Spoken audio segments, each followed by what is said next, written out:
Creating the traverse. So, let's create the traverse para sa step 9 natin.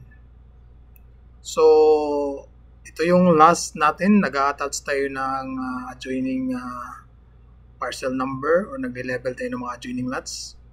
So, let's now create the traverse.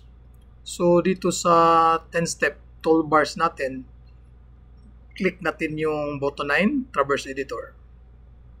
Okay.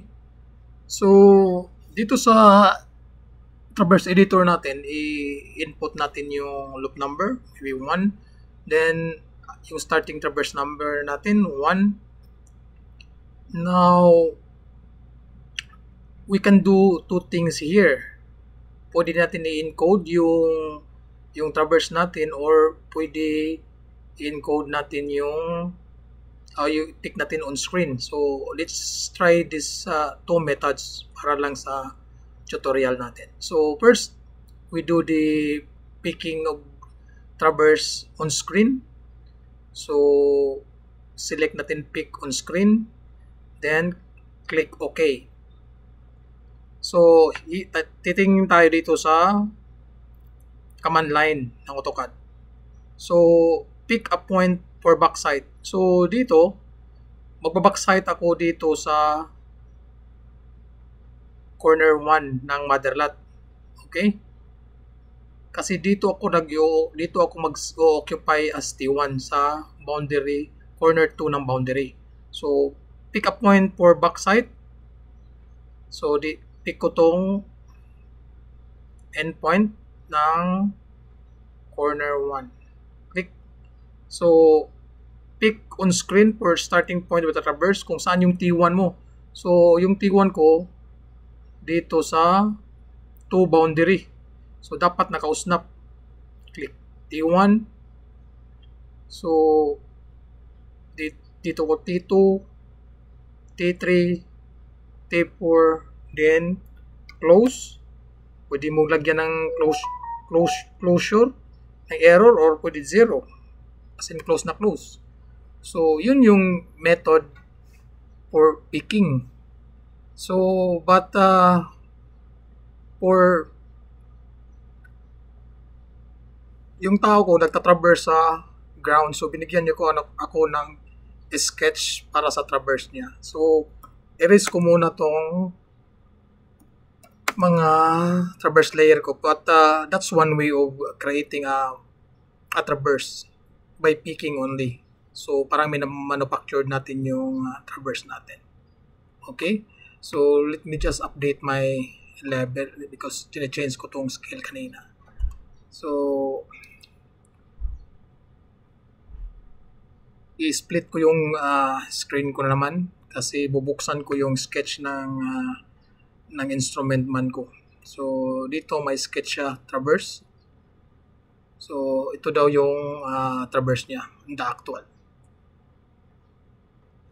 Okay, so paano natin i-encode tong traverse niya dito sa Sorbical. So, press natin ulit yung traverse editor natin. So, type natin yung loop 1, then start in traverse 1. Then this time, we'll go encoding. So, sabi niya, yung T1 niya is 2 boundary. So, click natin yung T1, 2 boundary. Yan.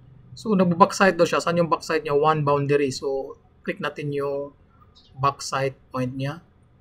So, dito. Hindi ko na-erase yung, let's just escape this one because erase muna natin tong old na backside sa kanina natin yung picking. So, again, I'll go back.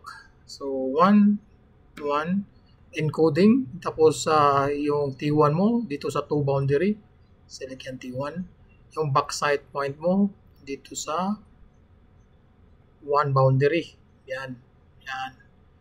Ngayon, i-type na natin yung field notes niya. So, station observed 2. Yung azimuth niya is This is a south azimuth. 279.5634. So, meaning, yung separator, yung minutes at saka seconds. So, ganito i-encode mo pag azimuth. So, una, bearing, tapos yung decimal, meaning minutes, seconds na yan. So, yung distance, 8.66, enter. So, ito, 2, 3, 9.3916, and distance 5.69, and then 3, 2, 4, 95.2428, 6.38, then 4, 2, 1, 169.2422, distance 6.61. Okay. So makikita mo to may linear error of closure na around 11 milli. So pwede natin i-adjust. So let's try to adjust using compass rule. Okay. Or a transit rule. Adjust. Okay, so naging 1 milli na lang. So I think that's acceptable. Then we have to draw. Draw. Okay, so ito na yung traverse natin. So that's how you create the traverse using by picking or by encoding it. I-encode mo yung field notes mo. Okay? See you in the last step of our video. Thank you.